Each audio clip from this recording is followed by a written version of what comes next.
It was called North Tarrytown. It was rebranded as Sleepy Hollow thanks to the success of Washington Irving's short story, and also to the fact that the town started to embrace its legend and lore that was created by Washington Irving. So the legend of Sleepy Hollow, Washington Irving's famous short story, created a ghost. Looked like a shadow figure kind of crawling on the floor, and then it disappeared. And this was seen by multiple people, but I think that maybe it was a wounded soldier. In Sleepy Hollow and also in Salem, so in other words, they were created by telling a story, whether or not it's true or not, over and over again, it almost creates a manifestation. Tour guides telling the stories, we've created this woman, and she's almost taken on a life of her own. The more energy you put into it, almost feeds off your energy and almost feeds off fear. There's a whole festival dedicated to Hulda. The folklore is that she lived during the American Revolution. They ostracized her because she was a witch. When the British came and infiltrated, Hulda became Xena, the warrior princess, took a rifle, and she started fighting against the British. If you dig deep into Hulda's backstory, Hulda never existed. In fact, her ghost has been spotted at the location where she's allegedly buried, but again, she never existed. So why is there a ghost of Hulda the witch? If they missed the day of church, that could be grounds to accuse and execute somebody for witchcraft. People were, you were damned if you were just damned. He saw Alice Parker's face on a spectral pig that was used to accuse and execute this innocent woman of witchcraft. Spectral evidence was actually used in court. They loved my books, but they wanted me to put them in brown paper bags. It was almost like ghost porn. It's almost like it's safe to be a witch in Salem. It's also safe to believe in the paranormal, or it's done at 360, so it's kind of become an enclave for the other. The ghost aligns with historical accuracy. That's more important to me.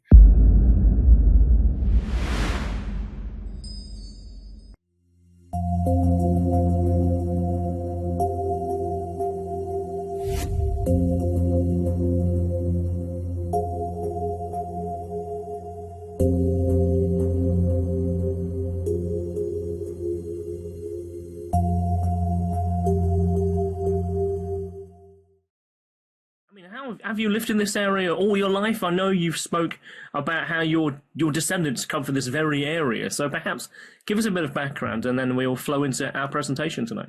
Yeah, and that's the bizarre thing. So my dad was in the Navy. I grew up Chicago when I was very young, and then Florida, which is the southern part of the U.S. So I was in Florida, and then I moved to Boston in the 90s. So it was almost like I was called to New England. So I didn't grow up in New England, and I didn't find out that I was related to the Borden family, who were, as some of you may know, in 1892, Abby and Andrew Borden were bludgeoned to death. And Lizzie Borden, who's my distant cousin, she was accused but acquitted of the murder of Abby and Andrew Borden. So related to the Borden family, and that came up through genealogical research, thanks to my mom, who decided to do Ancestry.com and found other ties as well, including the Putnam family, who were major accusers during the Salem Witch Trials. So a lot of the stuff that I've been working on as a researcher, paranormal researcher and historian, are a lot of the people, a lot of the players that I've written about in the past I'm related to. So that was shocking, but what's even more shocking is it's the bad guys. So the Putnam family were, in my opinion, the ringleaders in the Salem Witch Trials, where 20 innocent men and women were accused and executed for witchcraft. My distant cousin, Ann Putnam Jr., was one of the afflicted girls. She was to me, the ultimate bad girl, who accused 62 people of witchcraft. And out of the ones that she accused, I would say about 12 of them were executed. So the ultimate bad girl. Yeah. Did that all really stem from religious, the Puritans? Because I guess that's the impression we have. Is that really where that fear came from, of that environment at that time? Yeah, I mean, so it's a kind of a perfect storm of different things that happened in 1692. So I feel like that there was, tensions between the Native Americans and the Puritans. So you had that going on. There was a food shortage in 1692 as well. There was also, the devil was real in 1692. So the idea of unseen forces was a big part of the Puritan culture, and that was fueled by religious zealotry.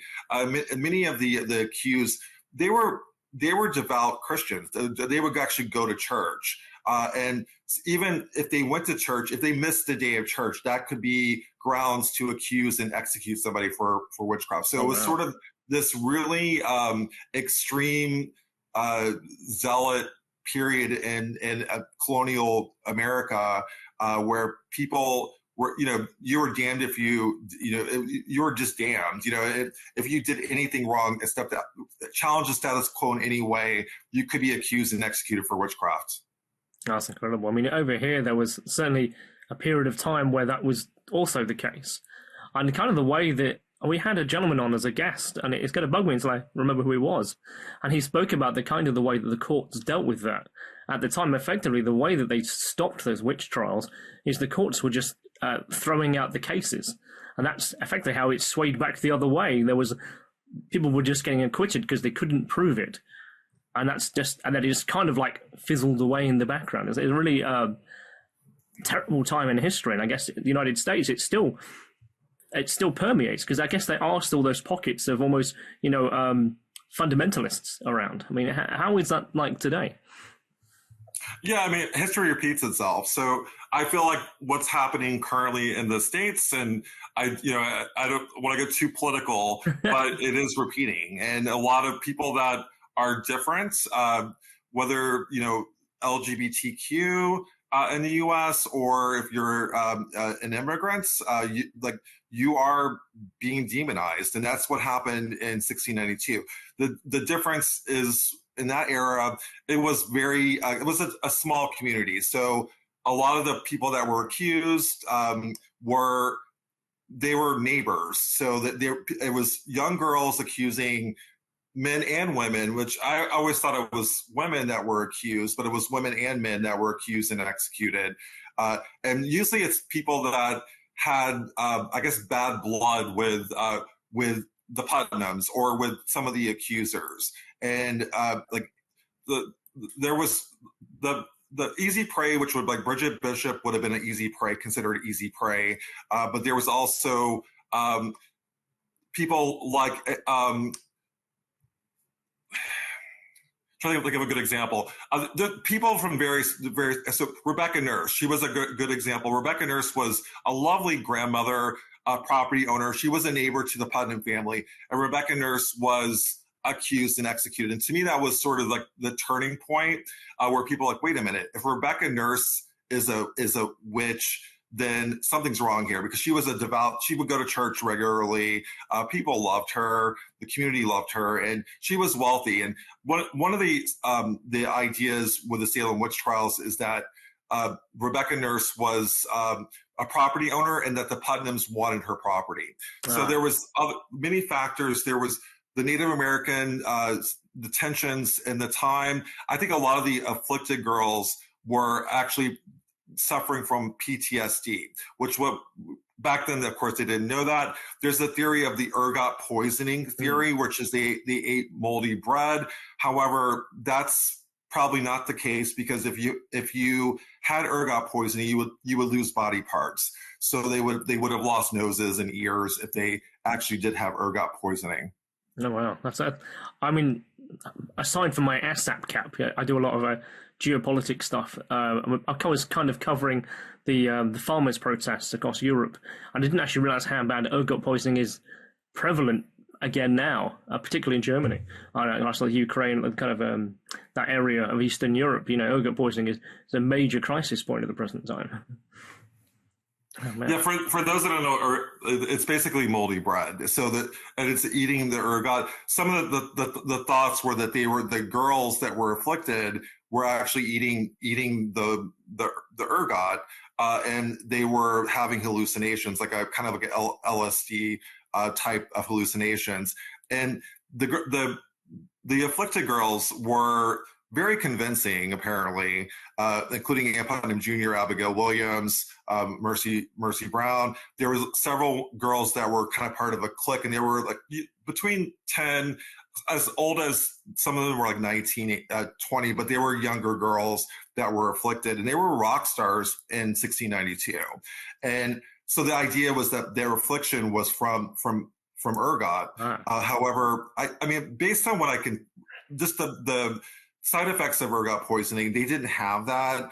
So I'm not convinced that that's the case, but it was a theory that still comes up on my tours. I was a tour guide in Salem for almost like 8 years. And that's the question everyone wants to know is like, was it ergot poisoning? And I would say based on my experience, I would say no, but if it's still happening now, it's a possibility. Yeah, very much so. So I'll take a seat back, and I'll allow you to jump up on stage now, and I'll let you take it away with your presentation, my good friend. Awesome. So I'm going to start off with Ghosts of Sleepy Hollow. That is my 18th book, Haunts of the Headless Horseman. The reason why I wrote Ghosts of Sleepy Hollow was primarily because I lived in New York City for almost 8 years, and I would go to Sleepy Hollow like very much like I would go to Salem on a regular basis during Halloween when I lived in New York. So I wanted to work on a book that a location that was a very popular Halloween destination, and Sleepy Hollow was that. But also too, I fell in love with the legend of Sleepy Hollow written by Washington Irving, and so I loved writing the book, and I loved doing the research for this book. I will say, compared to my books on Salem, Sleepy Hollow, I felt less guilt because it was a fictional story written in the 1800s, and the characters in Sleepy Hollow were fictional, but some of the people that are talked about in the book, in my book, Ghosts of Sleepy Hollow, actually were real people. So the idea is, what came first? Did the Headless Horseman originate before Washington Irving wrote the book? And he was inspired by a real ghost, or did he create a ghost? And a big part of the legend of Sleepy Hollow, in my opinion, a lot of the supposed ghosts, and I'm using air quotes for ghosts in Sleepy Hollow, are what I call egregores, or thought form manifestations. And we'll talk more about that as we go on in the presentation. So for those that don't know the whole backstory of the legend of Sleepy Hollow, Washington Irving penned the legend of Sleepy Hollow in 1820 while living in Birmingham, England. So he wasn't actually in New York when he wrote the short story. Irving's version of the Headless Horseman is set in the Hudson Valley region, and it pits an outsider, a Yankee named Ichabod Crane, against a very insular Dutch community. Ichabod pursues a local Dutch heiress in an effort to integrate himself into this community, and is ultimately run out of town by the apparition of the Headless Horseman. It's not set in Halloween as portrayed in pop culture. Also, the Headless Horseman didn't have a jack-o'-lantern for a head as a prop. And a lot of what our perception is in the U.S. Was a Disney cartoon that came out in the 50s. That is my favorite cartoon growing up, and I was really kind of brought me into the story, and is why I love this story. But going back while writing this book, I actually reread Washington Irving's story, and it was very different than what was portrayed in pop culture, whether it was the movies or even in the cartoon, the Disney cartoon. Multiple reports of Headless Horseman sightings have been cited in Tarrytown and Sleepy Hollow. And for the record, so Sleepy Hollow wasn't actually named Sleepy Hollow until 1992. And it was called North Tarrytown. It was rebranded as Sleepy Hollow thanks to the success of Washington Irving's short story, and also to the fact that the town started to embrace embrace its legend and lore that was created by Washington Irving.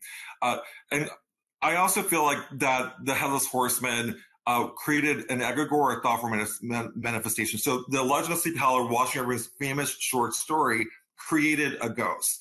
So we'll talk again, like I said, we'll talk more about egregores and thought forms. But for those that don't know what that is, also sometimes it's called a tulpa. Egregore is where you tell a story over and over again and almost creates a physical manifestation. And so there have been reports of a headless horseman in the Hudson Valley region.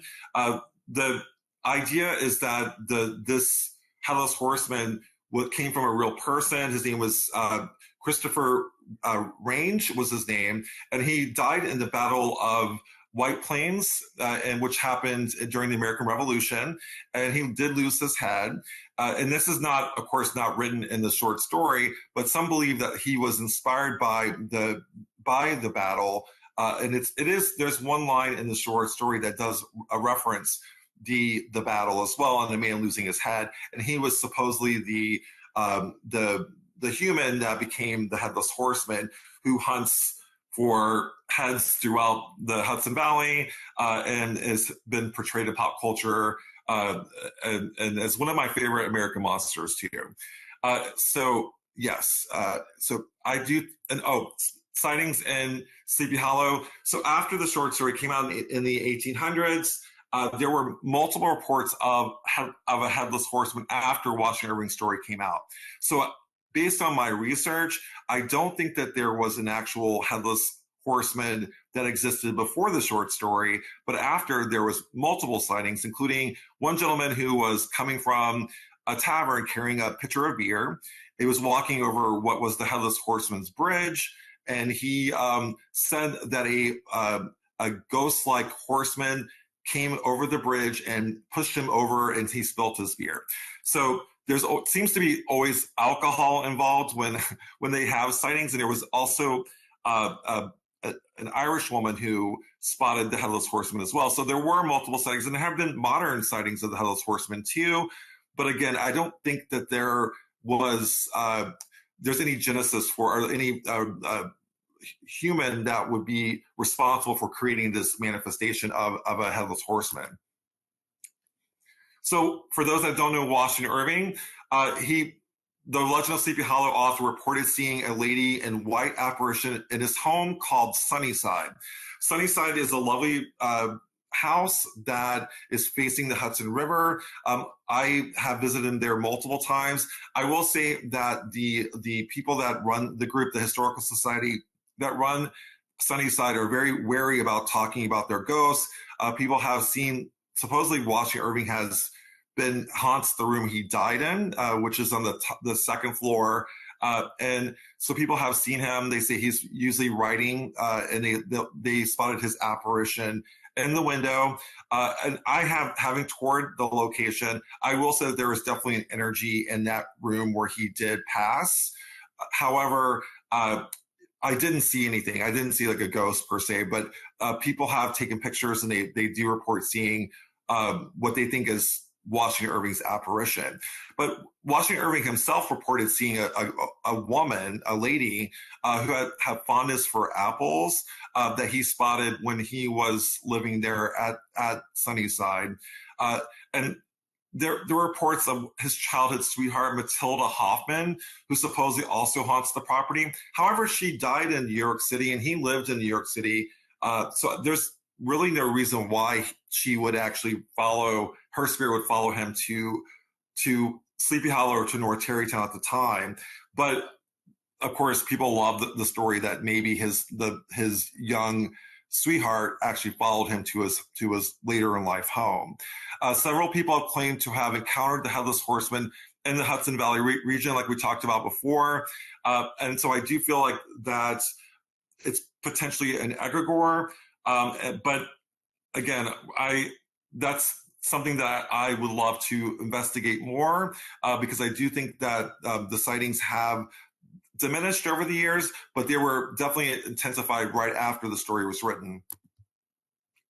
Did Irving create Santa? So I mentioned earlier that the Legend of Sleepy Hollow was not set at Halloween, and that's how it's portrayed in pop culture. But if people may not know this, but on Christmas Eve, it was pretty common for ghost stories to be told. So the whole story of Ichabod Crane going to to the holiday party. It was actually a Christmas party. So we believe it was Christmas Eve where it was set. But what's also interesting about Washington Irving, he also was a master brander, and he created Santa Claus. So Father Christmas, as you guys will know it in the UK, so he played a role in shaping the modern image of Santa Claus in the US, but he did not create the character entirely.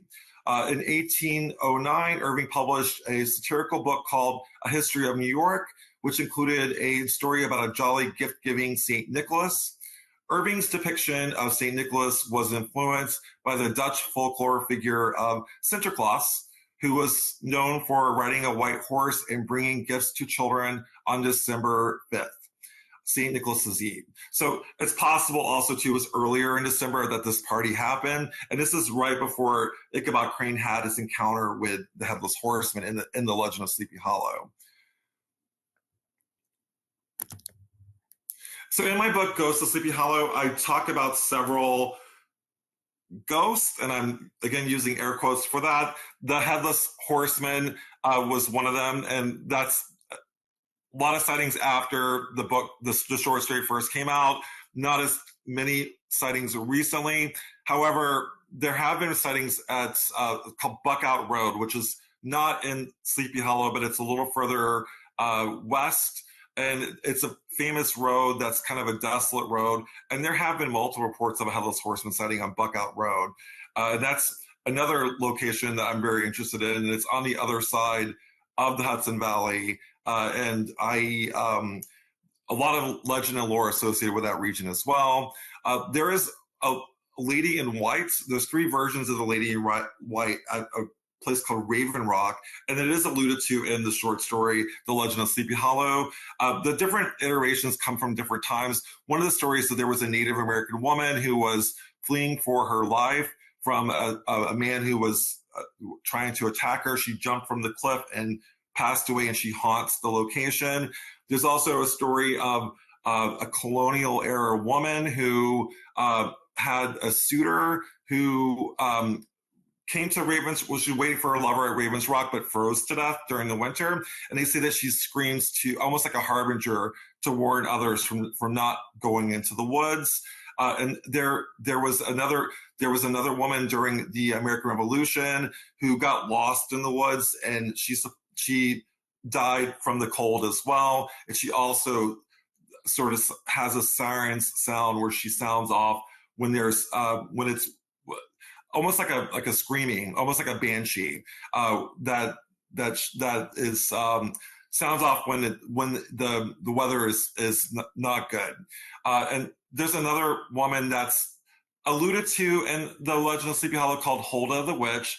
And what's interesting about Huldah, there's a whole festival dedicated to Huldah. There's a gravestone at the Old Dutch Burying Ground dedicated to Huldah. And the whole story, according to what's become of her, the folklore, is that she lived during the American Revolution, and she lived close to the Old Dutch Burying Ground, which is like a wooded area near the Old Dutch Burying Ground.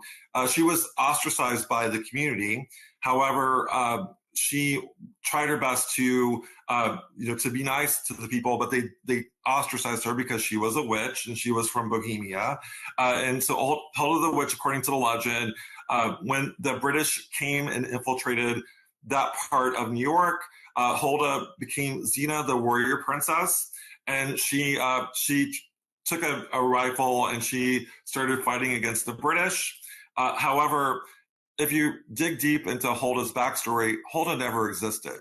So it's interesting about Huldah. In fact, her ghost has been spotted at the Old Dutch Burying Ground at the location where she's allegedly buried, but again, she never existed. So why is there a ghost of Huldah the Witch? My thoughts are, with Huldah specifically, I think Sleepy Hollow wants a witch, much like Salem, and I think that they almost kind of adopted her and created her. Her legend, if you really dig into the folklore of Huldah, came from Edward Mayhew Bacon, who was a folklorist, and he did talk about a lot of the Headless Horseman sightings that I alluded to earlier in his book that was written in the late 1800s. But again, Huldah never existed. And it clearly says that she was folklore, but people believe that she was real, and they have a festival dedicated to her every year. Another character who was real, John Andre, and he was a British spy who was executed he was captured in Patriots Park in Sleepy Hollow, but he was carried over by a boat across the pond on the other side of the Hudson River, and he was kept in a prison, and he was executed. But in many ways, he was, in my opinion, he was sort of like thrown under the bus by Benedict Arnold and other people's opinions as well. But his execution, left a psychic imprint there's a restaurant that served as his prison and is now a restaurant, and you can actually still feel the energy when you go into the restaurant. There's another location that's near and dear to my heart, Tarrytown House Estate, and it's close to Sunnyside. In fact, in my book, Ghosts of Sleepy Hollow, I talk about my journey walking from this end, which has two mansions on the property. There is the King Mansion, where Sybil King's ghost allegedly haunts, and then there is the Biddle Mansion, which is right across the way. And in my book, I talk about the journey from walking from Tarrytown House Estate on Halloween down this kind of like dark path to Sunnyside, and the fact that there was no sidewalk, so I should have taken an Uber. And I talk about my journey from that to and also walking onto the property before the performance of Jonathan Crux, The Legend of Sleepy Hollow, which he does, and it's expertly done. He's a master storyteller. And I somehow thought I came through the back entrance and I walked into the recreation. So I had a bit of a scare in Halloween, thinking that I somehow, went to a time slip and was experiencing The Legend of Sleepy Hollow. I heard what sounded like a horse behind me, and it actually was a horse, but it was a gentleman on a horse that was recreating the Headless Horseman for the Jonathan Crux recreation, but I found that out later, so I was terrified on Halloween. And there's a room 293, and there's a lovely restaurant called Goose Feather at the bottom of King's Mansion that I highly recommend. It's an Asian fusion restaurant, and Sybil King is one of the ghosts, but I had an experience there when I investigated that location of what appeared to be like a woman running up the hill. And there's a whole backstory to that story, and that's involving the Bronze Lady of Sleepy Hollow Cemetery. And the photo I have here is a statue. So for me, and this is pretty much the case for all of Sleepy Hollow, it was all legend and lore. So I didn't have much of a paranormal experience while writing this book. When I wrote my books on Salem, I did absolutely, but Sleepy Hollow, I did not. And so I visited Sleepy Hollow Cemetery, and I heard about the story of the Bronze Lady. And the story is a lovely statue. You look at it, it's very melancholy. Her back is facing the Hudson River. She's looking at a crypt, a mausoleum that's for her husband. Her name is, the woman that created the statue, her name's Ann Thomas. And her husband was Samuel Thomas. And Samuel Thomas was a general during the Civil War. And so Ann Thomas, when her husband died, had the statue created in Sleepy Hollow Cemetery, which is connected to the old burying ground, which is by the old Dutch church, which was made famous in the Legend of Sleepy Hollow story. But anyway, so Ann Thomas had the statue created, and according to legend, she did not like the way it looked. She felt like it was too melancholy. It was supposed to be almost a replica of her. So she had the artist recreate a face in her likeness, but a happier face. So the artist, who was French, he said, oui, I'll do it. Yes, I'll do it. He recreated the face and shows her, and she loved it, but he was pissed that she didn't like the original statue, and he drops it on the ground, according to the legend. So Ann Thomas, the Bronze Lady, after that, she died actually in the 40s, but the statue remained what was the original statue, and it is melancholy, and it's become a source of urban legend. And the legend is, if you cross the Bronze Lady in any way, she will curse you. So I thought this was, of course, legend. It was featured in the New York Times.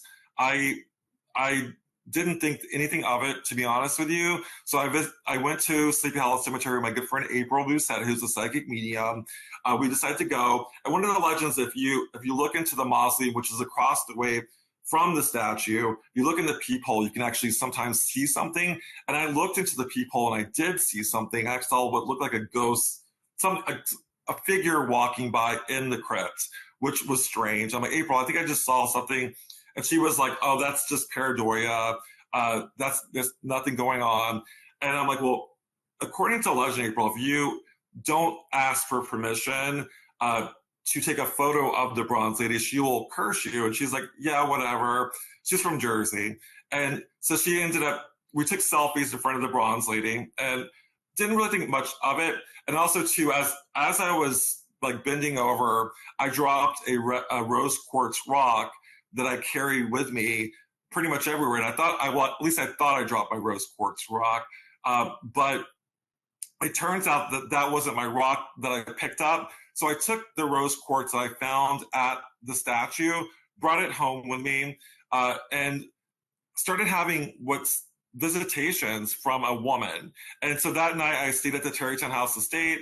The woman, like I said, around 3 a.m, I heard what sounded like kind of like a fake crying. And I'm like, it almost felt artificial.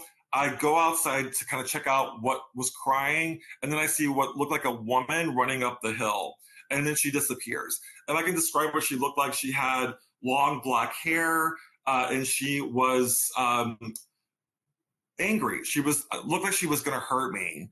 And so I rubbed my eyes, and she disappeared. I go home, and then I realized that the rock that I got from the cemetery was not my rock. I thought I picked up my rock, my rose quartz, and it was actually hers. So I'm like, oh crap, I have to bring back this rock because something's gonna happen. Of course, I didn't put 2 and 2 together, but maybe I was being cursed by the bronze lady. I kept having visitations, what sounded like a screaming sound, a woman screaming.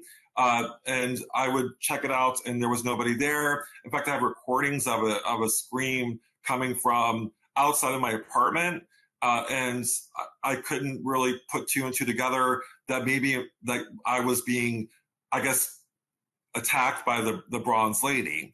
And so I kind of dug deeper into it while I was writing my book, Ghosts of Sleepy Hollow. And it turns out if you disrespect her in any way, if you take a picture of her without asking permission, kids back in the 40s and 50s would sit in her lap and she would curse them, things like that.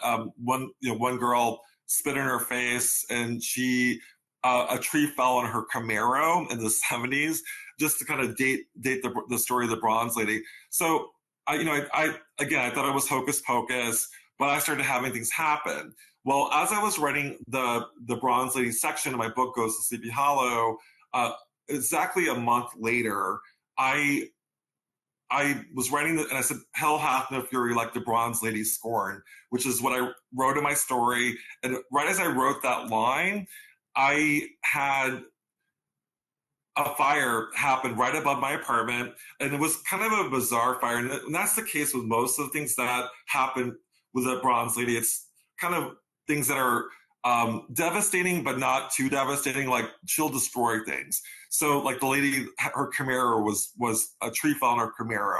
So the fire happened in the apartment above mine, and I go outside and I see that the fire happened above mine, but the fire didn't affect my apartment. But what happened is it set off the sprinklers in my apartment and completely destroyed my apartment. So I had years and years of research, including research for my book, Ghosts of Sleepy Hollow, sitting on my couch. All my furniture was destroyed. All my books were destroyed. I was displaced from my apartment for about 3 weeks. But when I came back to my apartment to retrieve my belongings, that rock was sitting on my desk in perfect condition. And I'm like, okay, I have to go back and make amends to the bronze lady. So to even add more fire to the flames, my friend April Doucette, who was a psychic medium who was with me during this visit to the bronze lady, where we apparently pissed her off, there was a storm in New Jersey. There was a tree that came not from her property, but from the property next door. The tree literally flew over from her neighbor's property, pierced her roof. There was a perfect hole in her roof right above her desk where she does all her work and her readings, etc. And the water was gushing right onto her desk. So it felt very personal and very, very pointed, very targeted towards April. So after that, we decided, you know what, it's time to go and make amends. So I took the rock after finding a new apartment and took the rock with me. I flew to New York, and we did an apology ritual to the Bronze Lady.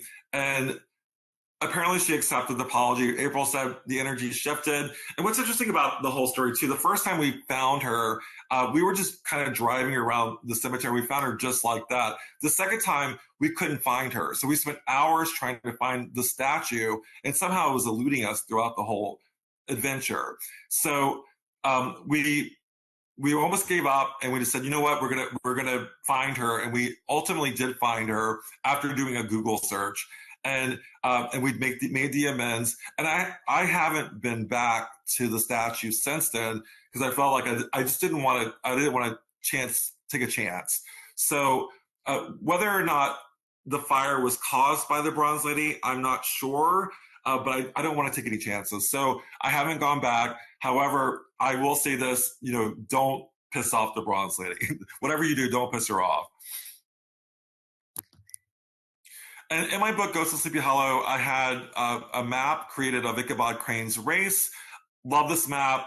And it goes into sort of the story and also the real life locations that inspired the book. So like the Old Dutch Church, like the Headless Horseman Bridge, like Patriots Park, where he encountered John Andre, like Raven's Rock. So all those locations from the fictional story are actually, the real locations are featured in the maps in my book.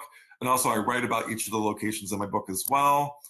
And so this kind of leads to types of hauntings that I've encountered as a paranormal researcher.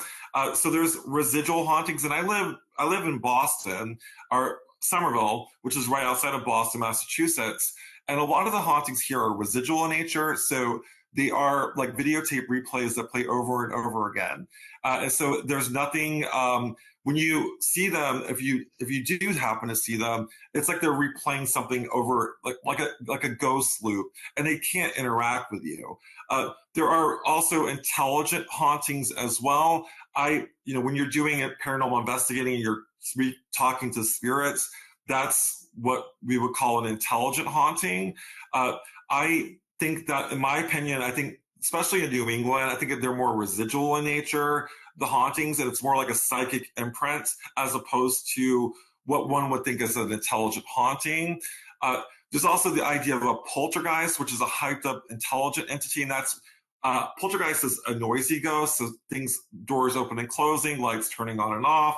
I personally think that poltergeist is I don't necessarily think it's a ghost per se. I just think it's energy. And I think that it's been sort of mislabeled as a ghost. And a poltergeist may be attached to a person. And usually maybe a person, a young girl, maybe someone with heightened emotion. There's also shadow entities. And I've encountered a lot of shadow entities along the way in my life and throughout my research. And also the D word. And I will say this is something that's really important to me. I think a lot of things are mislabeled as demonic, and they're in fact other things, like they're called elementals. So like the Fae, we have puckwedgies here in New England, which are little people. My good friend Andrew Warburton, who just wrote a book on fairies in New England, he's also British from Bristol. He writes about the fairies. So we have fairy sightings here in New England as well. But my opinion is a lot of what would be considered the Fae or elementals have been mislabeled as demonic. And so paranormal monsters, and using air quotes again, earthbound spirits that take a monstrous form. So a lot of the spirits that I've encountered, you could argue that they're earthbound spirits that kind of over time, for whether it's for unfinished business or they have guilt associated and they weren't able to cross over. But when you look at them, they look kind of like monsters. Psychological imprints are splinter manifestations, and I'm in a school that I don't really necessarily believe in disembodied souls. I think that there's splinters or little pieces that are left from extreme emotions, like the Salem Witch Trials, like the American Revolution, that imprinted itself on the land and on properties. So when I'm investigating a location, I don't always approach it as an earthbound spirit or disembodied soul that's been imprinted. I view it as something that may have left a little piece of itself at the location, which is in essence the stone tape theory. And then what we talked about earlier, thought forms or egregores or entities that we've created ourselves. You'll see this a lot in Sleepy Hollow and also in Salem.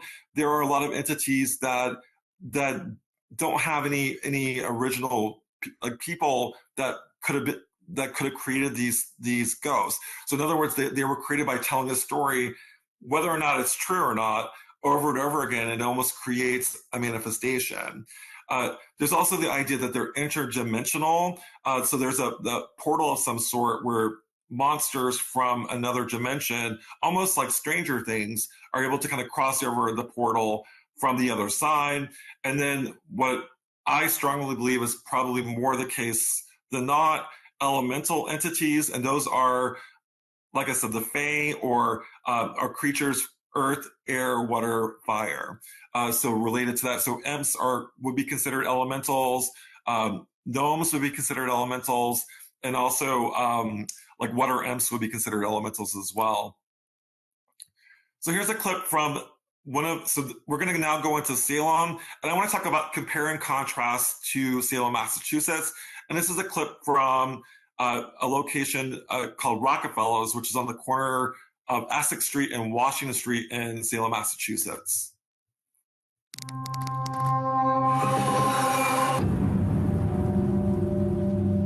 There's a whole legend of the Lady in Blue. The Lady in Blue has been spotted by multiple people. According to the story, in 1840, there was a woman wearing blue. She was waiting for her lover, and she had a secret to tell him. The secret was that she was pregnant. When she told him the secret, he flipped. Killed her, and he left her there to die. But then, when her body was there lifeless, he took the body and he buried it in the bowels of the Rockefeller's building.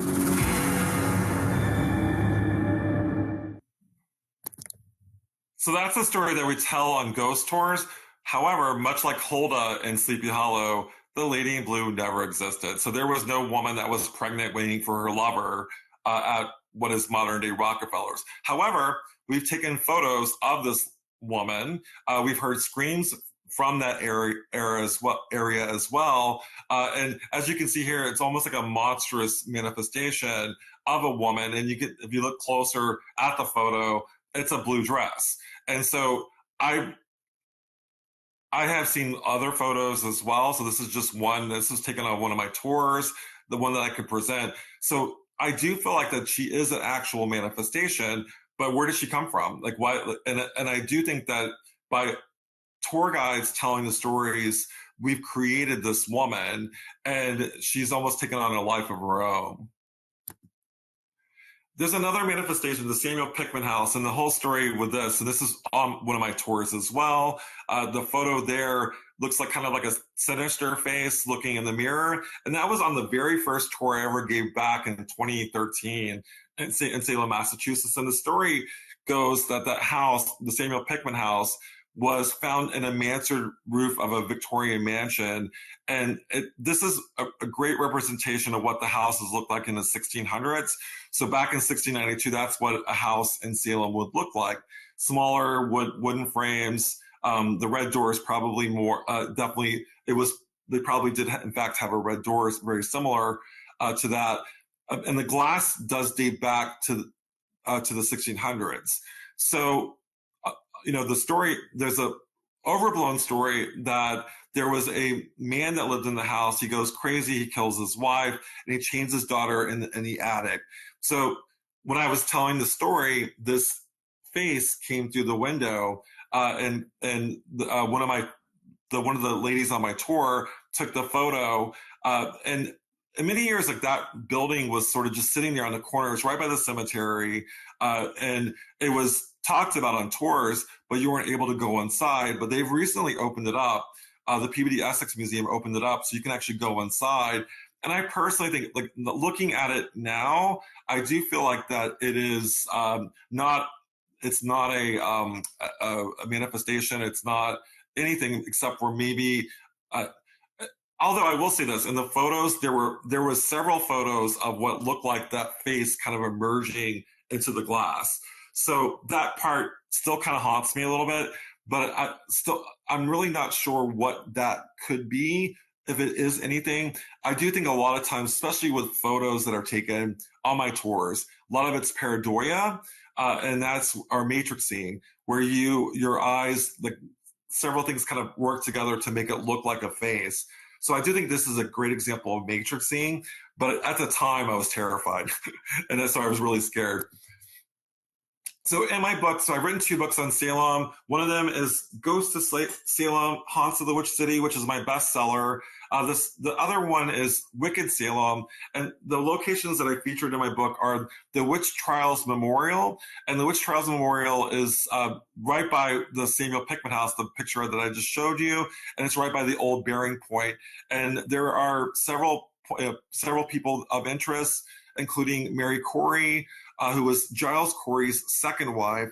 And Giles Corey was the gentleman who was pressed to death over a 2-day period in Salem. And everybody else was hanged when they were executed, but Giles Corey was different. He was pressed because he didn't plead guilty or not guilty. He just remained mute during the trials. And so Mary Corey, I've actually, one of my first tours, I saw what looked like a ball of light coming from the old bearing point. And I kind of took a double take, and the ball like got bigger and bigger and took the shape of a woman. So I have had multiple sightings in Salem, and that to me was the most like scary one, because that was early in my early days of giving tours. And I did notice that the ball of light came from Mary Corey's grave. There's a house that's right next to the old Bearing Point Cemetery, or the Charter Street Cemetery, called the Grimshaw House. And it was a very dilapidated, kind of haunted looking house right next to the cemetery. They currently have renovated the Grimshaw House, but it's really significant to Salem because it was where Sophia Peabody, who was Nathaniel Hawthorne's wife, that's where they met. And so she lived there. She was a Peabody before she became a Hawthorne. And so they would walk in the cemetery, and they say that Nathaniel Hawthorne was inspired by the gravestones at the cemetery. And in fact, some of the characters are from his book, Scarlet Letter, were plucked from names from the gravestones. Nathaniel Hawthorne was related to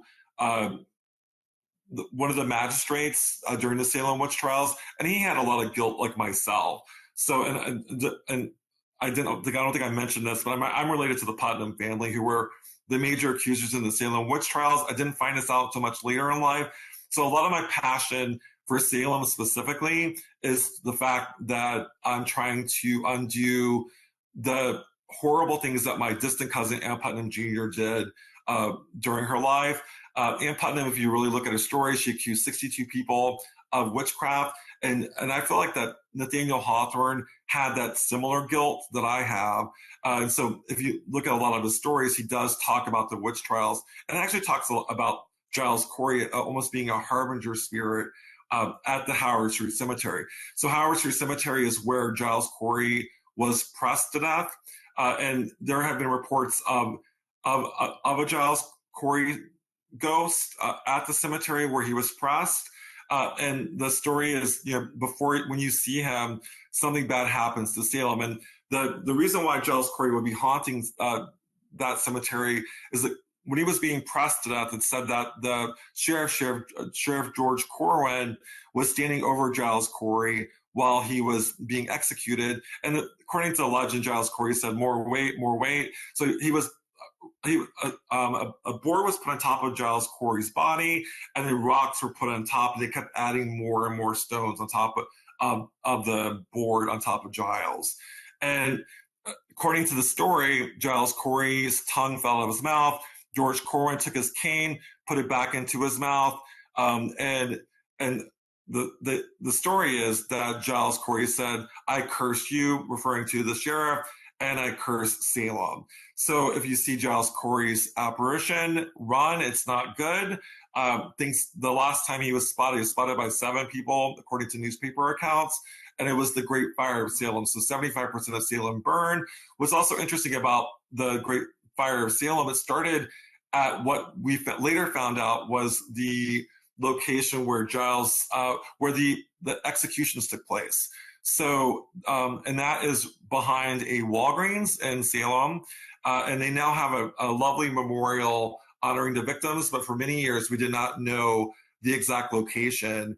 And now we do, but it's right where the Great Fire of the early 1900s happened and destroyed 75% of Salem. There's a location called Cinema Salem, which was where the location of Samuel Beadle's Tavern. And the taverns were really important during the Salem Witch Trials. That is where many people of the innocent men and women who were accused of witchcraft were brought in for questioning. They sometimes were stripped naked, and they were witch marks were looked all over their bodies. And that's where a lot of the actual trials took place, or the original inquisitions took place for the people that were accused. And there was approximately 150 people that were accused of witchcraft. And they were put in what is now 10 Federal Street. And 10 Federal Street is an office building now, but back in 1692, it was a subterranean dungeon where people that were accused of witchcraft were kind of crammed into a small space. It was subterranean, so when there was high tide, water would flow into the subterranean dungeon, and people would get diseases from it. It was horrible conditions. Their loved ones would kind of peek over the dungeon to communicate with them, sometimes throw them food, but more often than not during the Salem Witch Trials, they actually were, the family members didn't go to the prison because they didn't want to be associated with it, because they were afraid of being accused themselves. So in many ways, the ones that were accused were sort of ostracized by the family because they didn't want to be also brought in for questioning and accused as well, because it was pretty much people that all walks of life. There was a town beggar woman, Sarah Good, that was accused. There was Rebecca Nurse, who was a lovely grandmother, well loved in the community, and she was accused as well.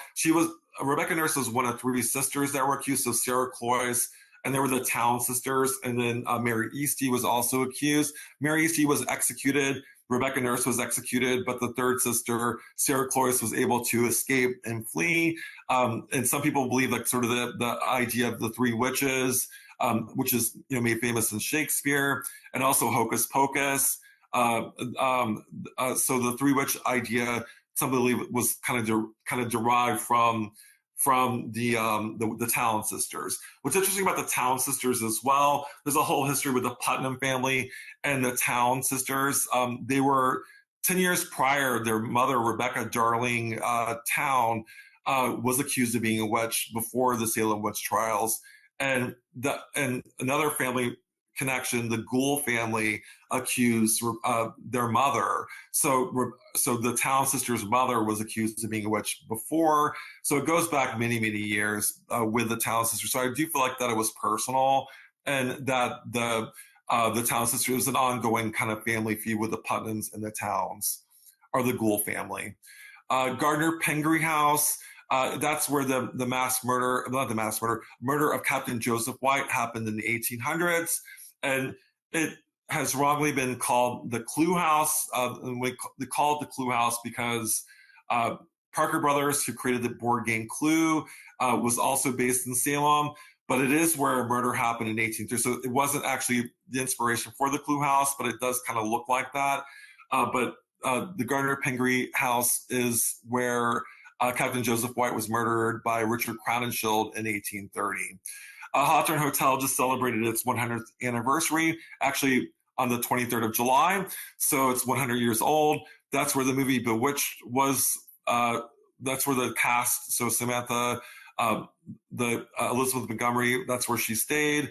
And it became famous from the TV show Bewitched. Turner Seafood, Bridget Bishop. Turner Seafood is where Bridget Bishop, who was the first woman to be accused of witchcraft and the only woman to be executed, person to be executed by herself. Everyone else was executed in threes.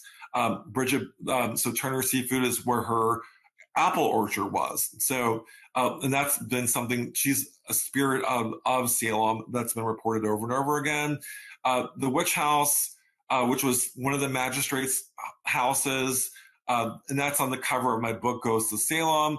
And then Proctor's Ledge, or the Salem Gallows. And like I said, it's right behind a Walgreens in Salem, Massachusetts. And we now do know the location where the 19 people that were accused were hanged.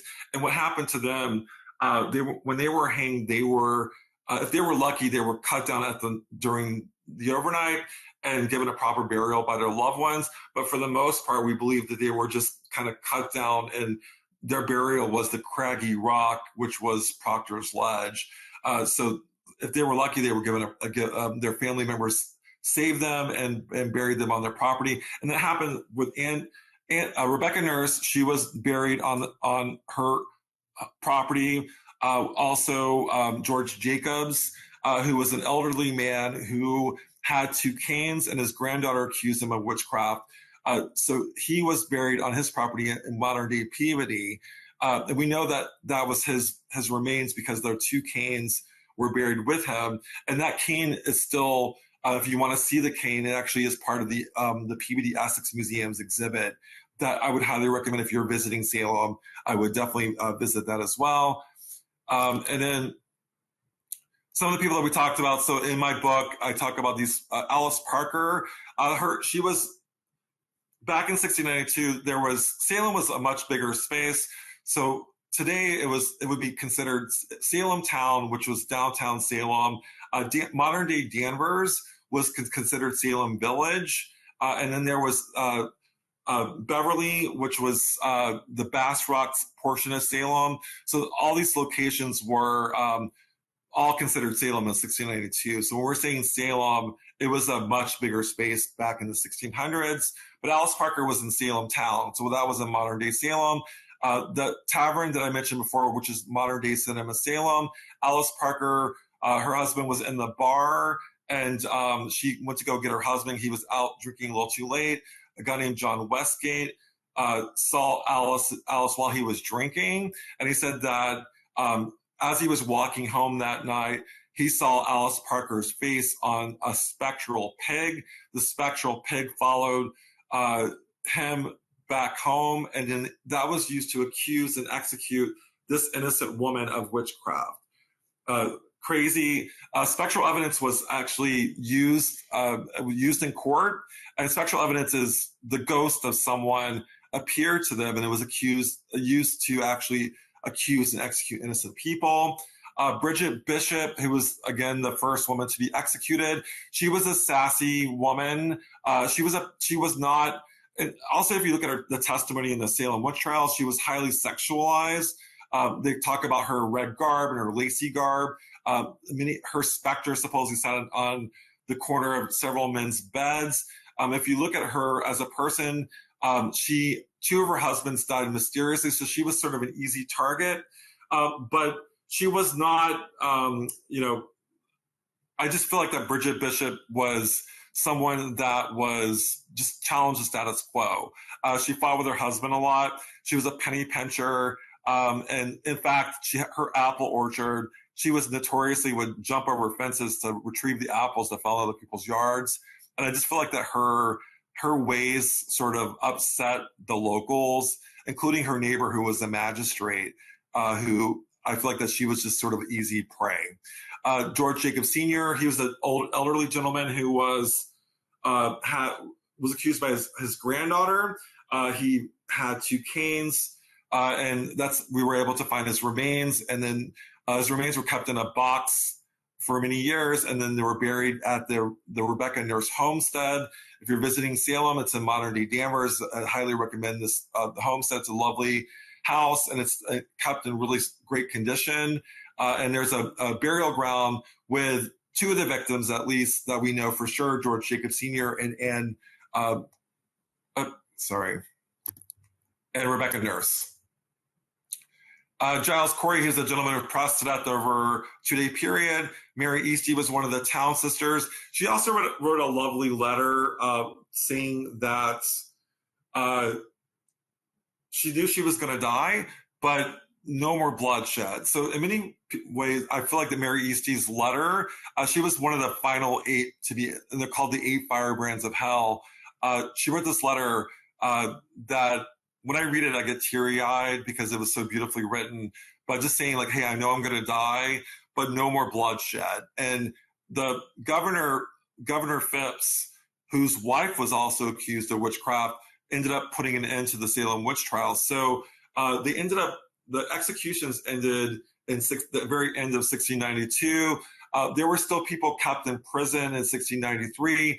And one of the last people to be actually executed was Samuel Wardwell with Mary Eastie, and they were called the 8 firebrands of hell. What's interesting about Samuel Wardwell, he was, out of all the 20 people that were accused of witchcraft, he was the only one that said he actually was, in fact, a witch. Samuel Wardwell was from Andover, and that's another thing, too. A lot of the people that were accused were not from Salem. They were from towns outside of Salem, including Andover, where they had more victims than any other town in the region. He said he was, in fact, a witch. He told fortunes. In fact, he could predict the weather, according to his testimony. But however, before he was brought into prison, and they did end up killing him. But I find him really fascinating because he was the only one that said he, in fact, was a witch. But what's interesting, the ones that were executed were the ones that pled innocent. The other ones, they started getting the idea that the ones that were pleading they were saying that they were innocent to witchcraft were getting killed quicker. So Samuel Wardwell was one of the only ones that pled guilty, but a lot of others actually did say that they were, in fact, witches. Sarah Good was a town beggar woman, and she was supposedly cursed Salem. Her daughter, Dorothy, was accused of witchcraft as well, and her daughter was brought in for questioning. And Dorothy accused her mother, and Dorothy was put in the dungeon with her mother, and ended up going crazy. So she was not executed, the little girl, but she was 4 years old. And Sarah Good was pregnant when she was put into the dungeon. She lost her child in the dungeon, and when she was brought in for execution, she notoriously said, "I curse you." Reverend Noyes was the reverend who accused her, and she said, like, "May you have blood to drink." And he actually ended up having an aneurysm several years after, and it is believed that Sarah Good, in fact, inflicted a curse. Wilmot Red was she was from Marblehead. Wilmot Red from Marblehead. She was sort of a quintessential crone archetype. So when you think of a witch, you think of Wilmot Red. There's a gravestone marking Wilmot Red's kind of a marker in the Marblehead Cemetery. That there's a whole legend. If you can actually kind of really similar to what happened to the bronze lady. It's supposedly cursed, and you can if you say the wrong things or upset Wilmot Red, she will supposedly curse you. So that is my discussion. Sorry that I'm kind of like going off tangent here, but trying my best to keep it together. But that is my discussion. And if you guys have any questions, I would love to take any questions. Brilliant. That was fantastic. Thank you very much for that. I was thoroughly enjoying where you were going with that. I made some notes in the background there. And I do find it interesting. The character you mentioned at the very, very end of that, Wilmot Red, how they have an archetype character and what they look like. It's interesting. We kind of have that here too. Certain characters appear to embody what is effectively the witch archetype, where it's like an elderly lady, might be perhaps has worked all of her life on a farm or kind of like with herbs and stuff. They tend to have the kind of the nose and the wart, or maybe they have a hat, usually with some straw in it of some kind. And she tends to be like a local character, almost a folklore element that kind of revolves around them. They are the mystic, they are the wise woman. They appear to know what works, what mixed with what, how you cook. And it's unfortunate so many appear to meet a kind of terrible end, or they have a story that is attached to them that says they became a terrible person. Do you think, like many people, they get older and they just become bitter to the people around them that take advantage of their knowledge? Absolutely, yeah. And I think Wilma Red is a perfect example of that. She was very much like, so Hulda never existed, and that's the Hulda of Sleepy Hollow. However, Wilma Red did exist. And so I feel like that Wilma Red is sort of like an actual representation of what Hulda is supposed to be. But yeah, I mean, I think that there's always that one sort of like archetype. In many ways, Sarah Good was very similar. She was a town beggar woman. She was much younger, so she wasn't the crone that you see. But yeah, Wilma Red, she had halitosis, and she had like no teeth and that kind of thing, and had the wart on her nose and the cackle that you assume as a witch. But yeah, I think that there were just wise women that that probably didn't give a damn. She's like, whatever. And a lot of these women did, and it was a big thing back in the 1600s to practice herbal remedies. It was like, that's part of culture. And like, that was used to accuse people. And even things like poppets, like everybody used poppets to ward off evil spirits. But that was, in the case of Bridget Bishop and Wilmot Red, that was accused, that was used to accuse them of witchcraft, that they had poppets in their home. The poppets are like little, kind of like voodoo, like kind of like little figures, little dolls that were kind of to ward off evil. Sure, yeah, I get that. I mean, so some of the notes I kind of have made in the background, I mean, I know Caroline's here, and of course we got a bit of free reign to talk here. So one of the things that I noticed that you mentioned in regards to your own history of this is that you mentioned you had a ghost experience in room 293. What struck me about when you were saying that to me, what recalled to my mind is that you obviously are going to houses, so you're going to locations and you're willing to have an experience in these places, and sometimes that may happen. Have you ever looked at like John Sabul's work, where he does, I think he calls it, so he's an American actor, and he's done quite a few talks for us and done some presentations. And he does, I think he calls them excavations, where he would go into a location with his partner, and they actually would dress in the style of someone from that particular era in order to invoke a kind of a ghostly reaction in a kind of way that maybe the ghost is, or the figure or the spirit could react to them because the spirit sees them as being someone that they are, have the same dress sense as or the same culture as. And because he's an actor, that's how he basically has a performance excavation. That's what he calls them. Have you ever thought about doing something like that, dressing up as someone from that particular time? I mean, I've done it. Yeah. I mean, I've written 20 books altogether, and a lot of my books are the American Revolution. I've had friends, my friend Richard ASSAP, who's British, my friend Andrew Warburg, who's also British as well. Yeah. I had them dress up as redcoats, especially with the American Revolution. And there's a Concord's Colonial Inn. My friend, so yeah, it's something that I've done before, and it actually works. And especially if you're trying to like evoke like American Revolution, British redcoats, there was a lot of, especially when it comes to Sons of Liberty against the redcoats, a lot of passion. So if you want to stir up ghosts, then you dress up as a redcoat. What was the kind of experiences that they were having? I just when I say experiences, so like EVPs, okay.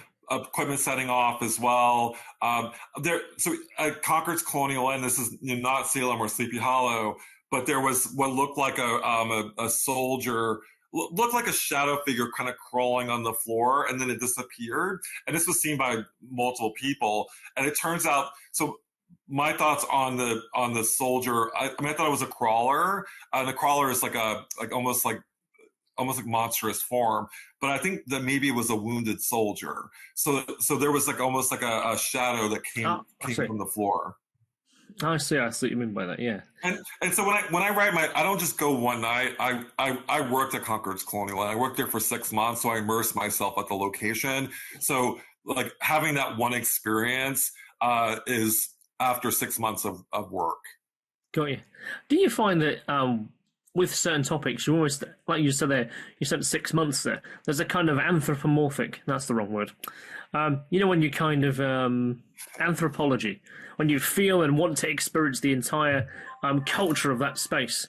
You immerse yourself in its history and its knowledge of the people around that. Do you find as a historian of spirituality and ghosts and mythology and history, do you do that too? Yeah, I mean, so here's my thing. Like, I strongly feel like that a ghost is history demanding to be remembered. So I feel like that, like for me personally, like do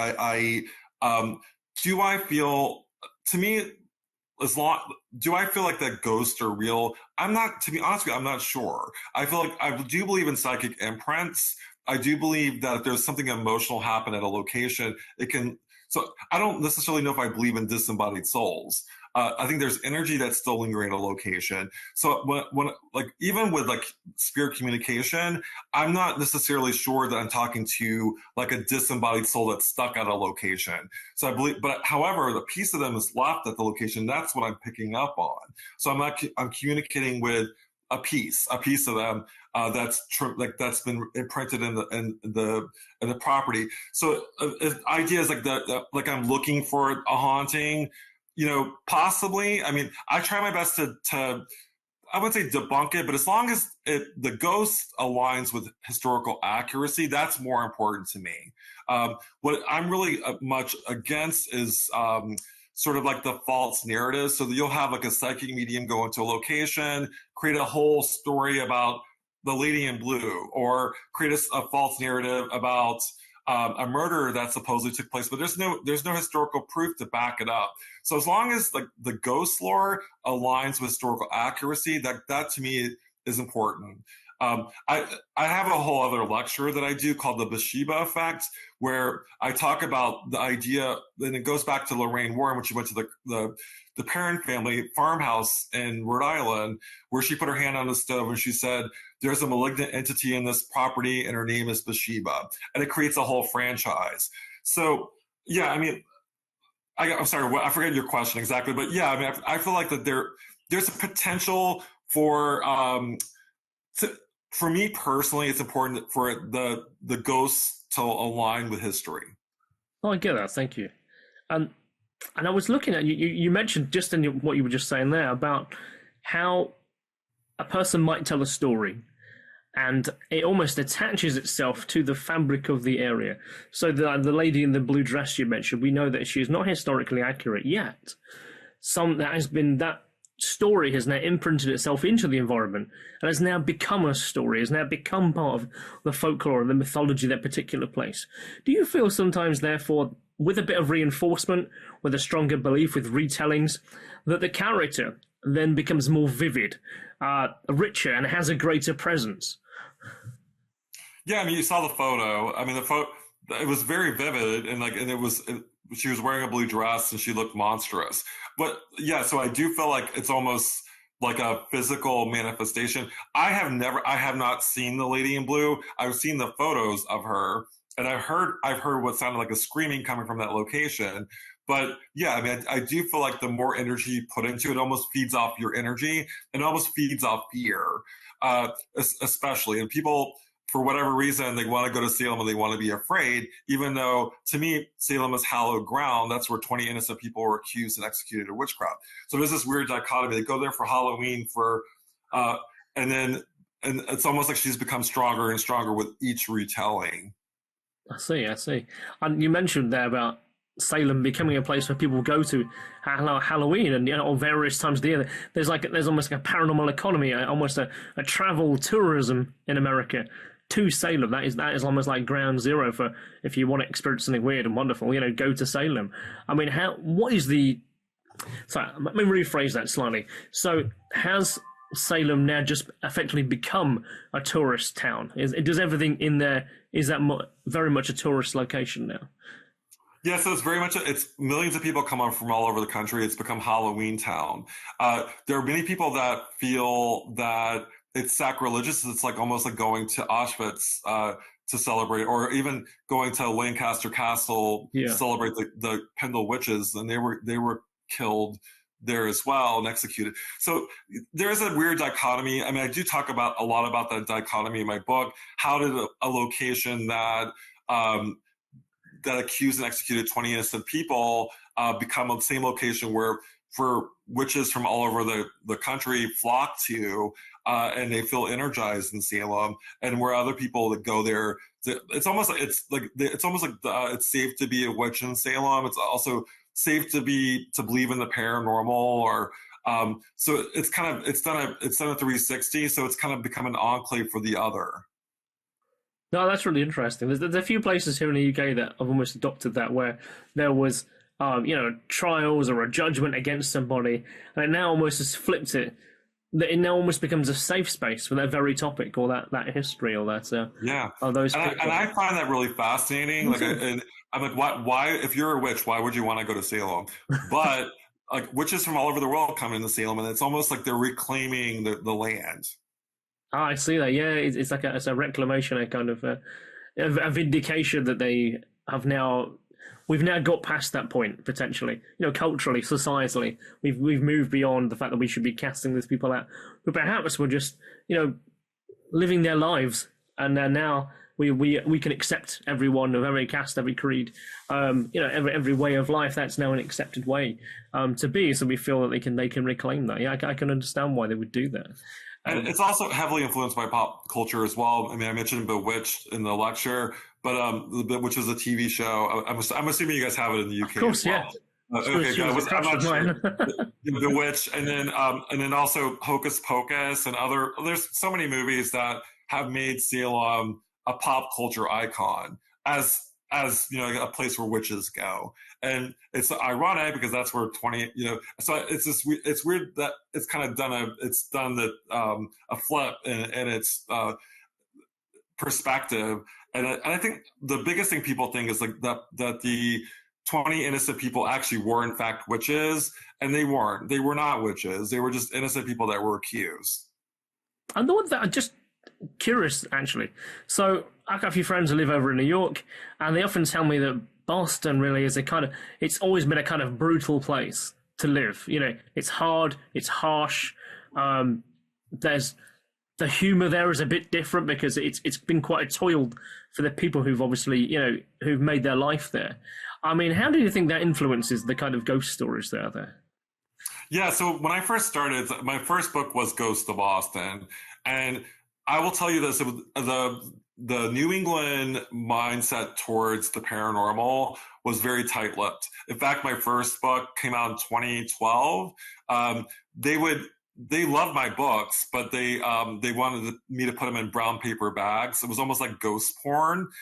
They didn't want to be known reading my books. So I have seen a shift. I do feel like pop culture was a player, much like Salem's.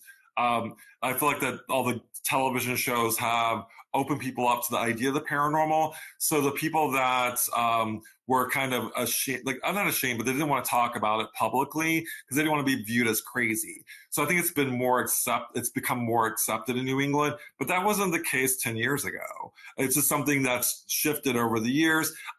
Things go in cycles. So I wouldn't be surprised if it kind of goes back to, because New England is traditionally tight-lipped. And if you think about why, I mean, the Salem Witch Trials, like spectral evidence was used to accuse people of witchcraft. So it's sort of like ghosts were used to accuse. So there is sort of going too far, I guess, with believing ghosts and thinking everything's a ghost. Sure, okay. Caroline, I can see you waiting there with bated breath. Do you want to jump in, Caroline? Sorry. Yeah. Thank you, Sam, for a wonderful talk. Just picking up some more on some of the things that you've said. It's quite interesting hearing that even though we've got this biggest expanse of water between ourselves and you, that the culture and the living memories and recorded histories is pretty accurate on both sides of the pond. Take Poppets, for example. The witches who performed their witchcraft here in the UK also used to have poppets, and they use those as talisman to protect against the evil and to make sure that they weren't cursed from other witches. So it's interesting to hear that. Not sure if you knew that one. Yeah, no, I did. Yeah, because a lot of the things that they brought over from the UK were like it was normal. It was like the norm, and so they came here with like those superstitions, if you will, and I think even the witch trials, the idea of the witch trials came from the UK. From England, because I think you guys started it all.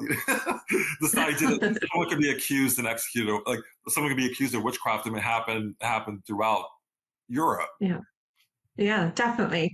And that goes the same for things like the tales of folklore and things as well, where the chap who wrote about Sleepy Hollow, we've got quite a rich history in England that I know of. I don't think that the folklore goes outside of England per se, but of Headless Horseman.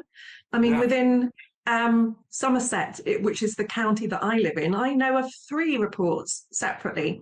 And one I wrote about in Haunted magazine of Thomas Pocock, who was a renowned person who used to live a lifestyle that was questioned by the locals.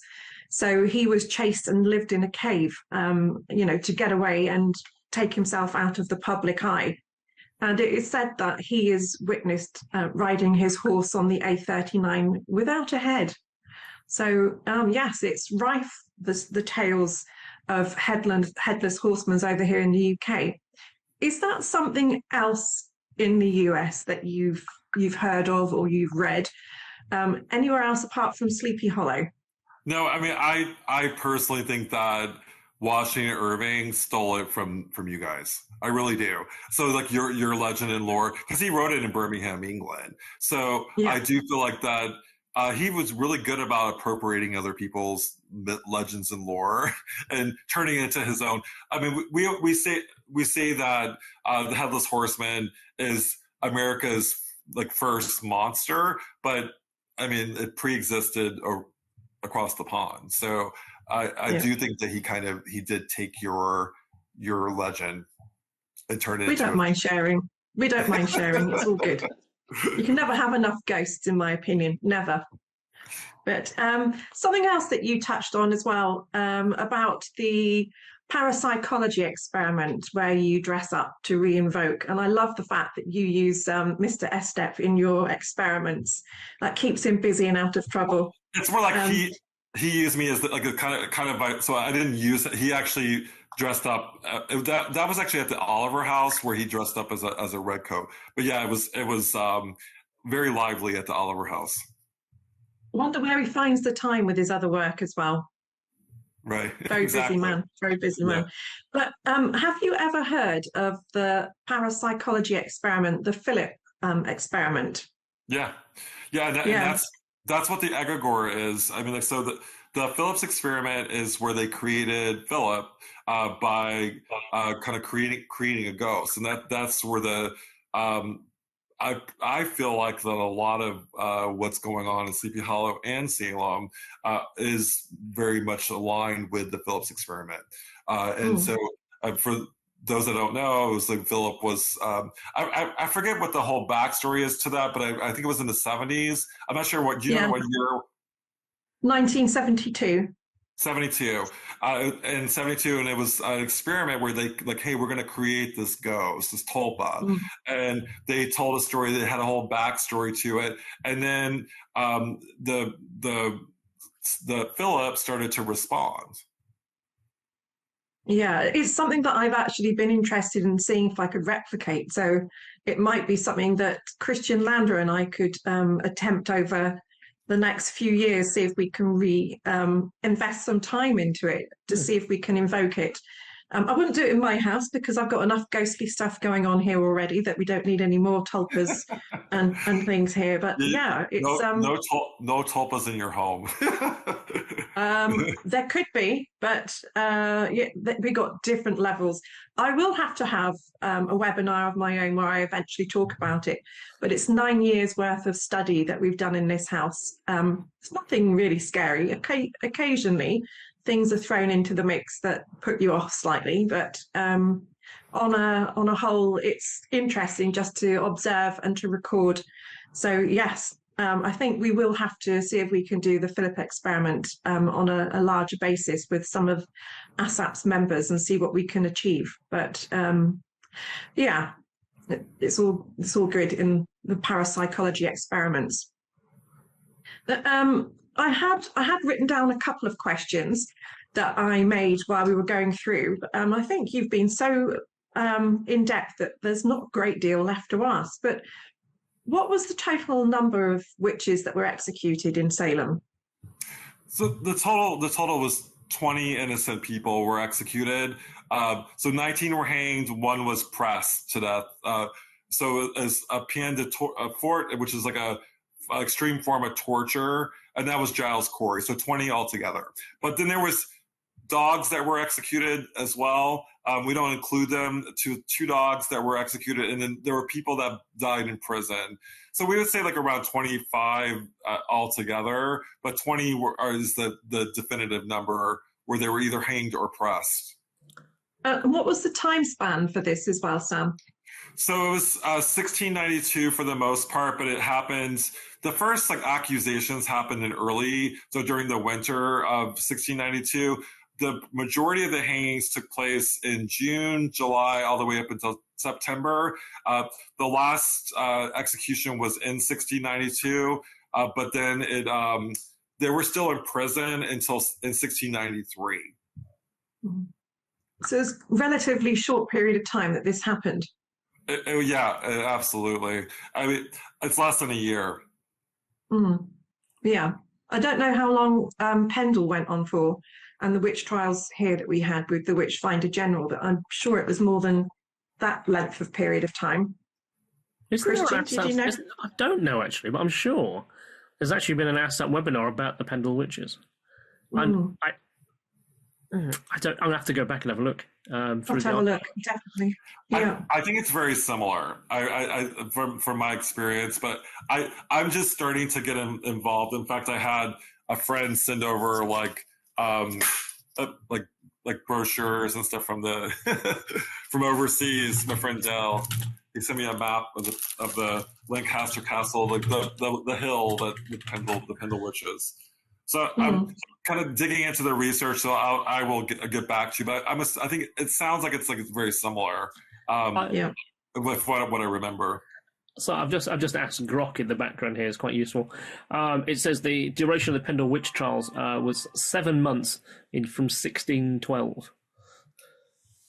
Yeah, and that's very similar to the Salem Witch Trials as well. I would say the actual so it was the trials took place in the early like January, February, the initial accusations, and then the first execution was in June. And that was Bridget Bishop. That was the first to be executed. And then it was done in threes all the way up until the 8 firebrands of hell was in September. Thank you for that. Some of the things that the witches were accused of are spectral evidence. Oh, my word. I mean, how would anybody nowadays stand up in court and say, oh, I saw the face of a pig that had, Mary's face on it? Crikey, how outlandish. How was this actually taken into consideration of being factual? So there was a book, Cotton Mather's book was really influential at the time. And it was kind of, the name of the book is escaping my thoughts, but it was the idea that spectral ghosts are real.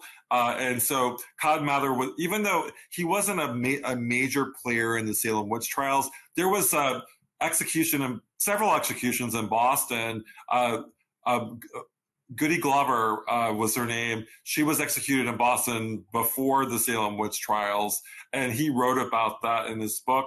and that's where the idea that spectral evidence could be used. And there was a case that happened even before that. So there was one of my relatives, so Rebecca Briggs Cornell, she died in a fire. This happened in Portsmouth, Rhode Island, and this was in the early 1600s.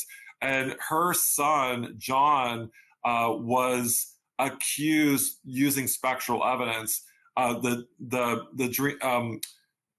She came into the dream of her brother, and he said that her ghost told him that the son killed his mother. And so that was actually used in court to accuse and execute this man. And his daughter, Innocent Cornell, and she eventually married Richard Borden as my great-great-grandmother. So I'm tied to spectral evidence as well. We have had another webinar where somebody has used that case, I believe, Kristian, haven't they, for the spectral evidence? And there's a well-known stated case that it was used in, that the person said that the dead person came to them in their dream and stated who it was that had murdered them. And it was actually used as first-hand experience evidence, and it's created a stated case. I can see how that was for that. Is this the spooky barrister, the lady we met at the EGM? Yeah, I think it was the spooky barrister. Yeah, that's right, yeah, at spooky barrister. She has an Instagram channel, really nice lady. I've got to say something. You know, when I said I typed into Grok that question, Grok has actually asked you a question. So it says here, because basically I have my diary tied into my browser, right? And so it said that I mentioned that... it may be. I can see from your calendar you're talking to Sam Baltrusis. His deep dive into the paranormal history and folklore will be a goldmine of insights into Sleepy Hollow. Perhaps you can ask him some questions. And it's listed 5 questions that I should ask you. So this is crazy. It says so.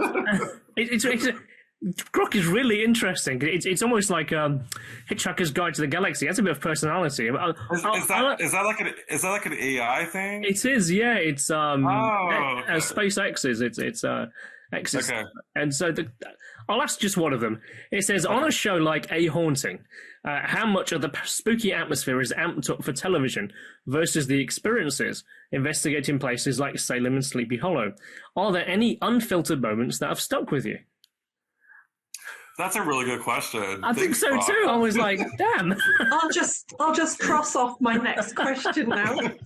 So, a wonderful question. So, I was on a haunting. I was actually on the 100th episode of a haunting, and then I was a producer on season 11 of a haunting. So that was a big part of my career as a paranormal researcher and also as being a television personality. So yes. I would say, so the general, when I was a producer of the show, we tried our best to remain true to the story. So the actual core of the story, the heart of the story is true, but there were some things that just didn't translate well for television. So to give you an example, in my story, I got an attachment at the Pierce Farm in Salem. It was actually Topsfield. My friend Joni Mahan in this show reached out to me on social media. So she was like, Sam, are you okay?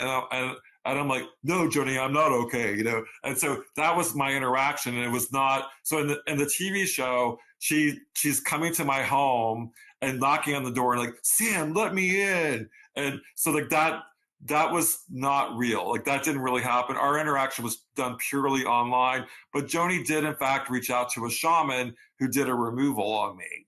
So yes, some things are changed for television. Yeah. I will say a haunting, especially a haunting, we really tried our best to be true. I mean, true to what the person telling the story was telling us. So whether it was my story or it's other people that I produced as a producer, when they told me the story, I tried my best to be, I would say 90% accurate. Like like the Conjuring franchise, I would say like that's 10% accurate based on what I know. So 90% is pretty good. Yeah. And going from that part of the conversation, like myself being a historical researcher, you want to get that information correct and out there and the narrative correct.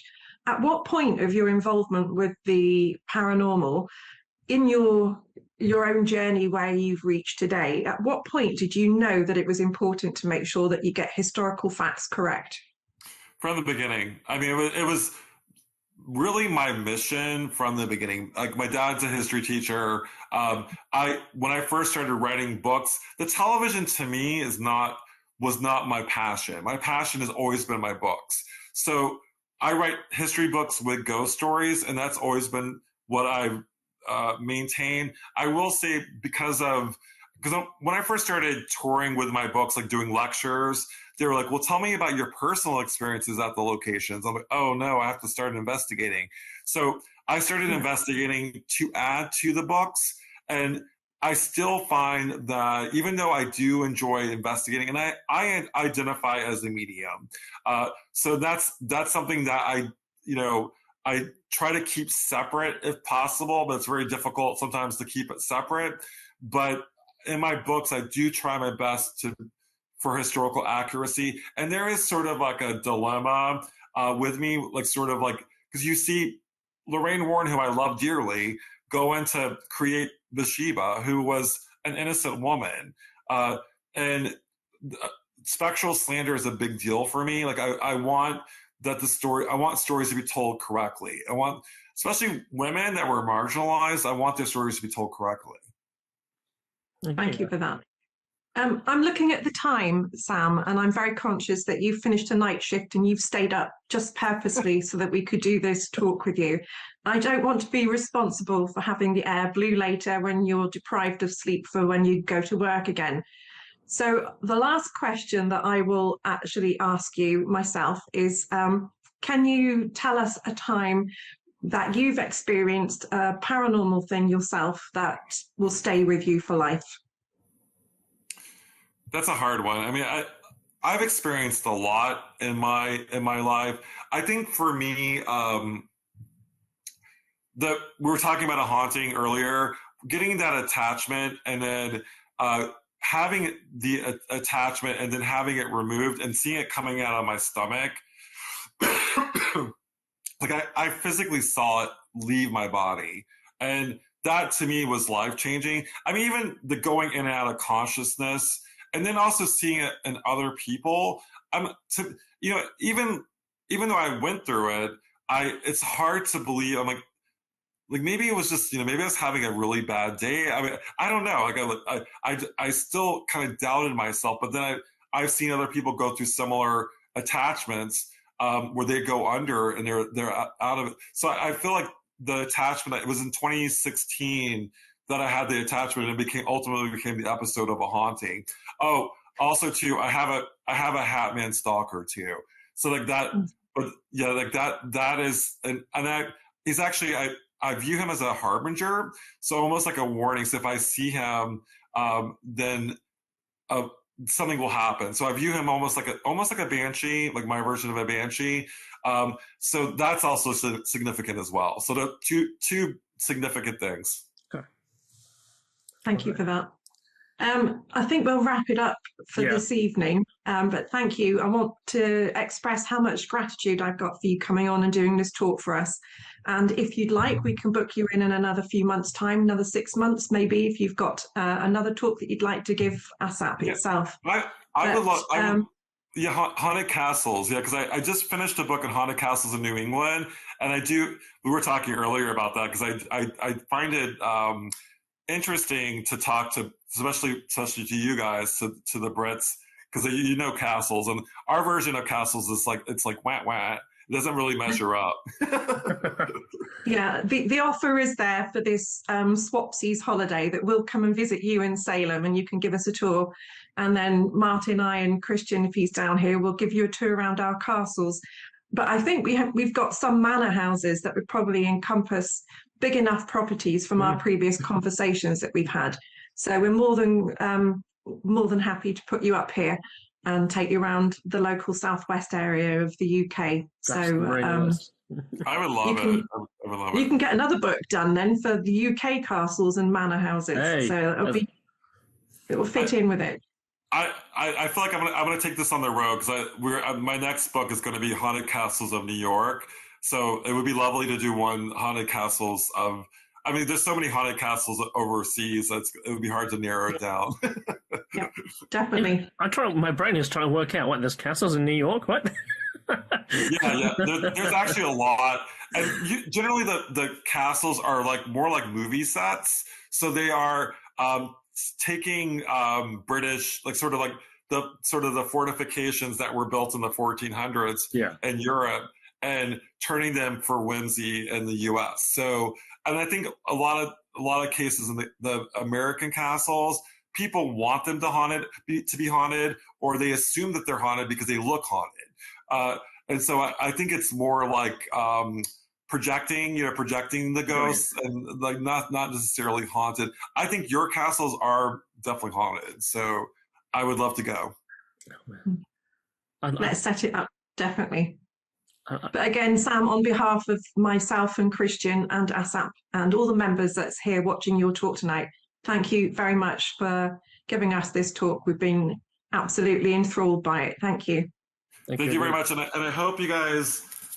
So my books I would recommend. So Ghost to Salem, I highly recommend. I have my new book. It's an anthology called Haunted Travels Anthology, and I would love for one of your, maybe perhaps you, to contribute, because it's similar to Haunted Magazine. So we have people that travel all over, and I'm doing the next volume that I'm curating as well. We should be able to. I'd be more than happy.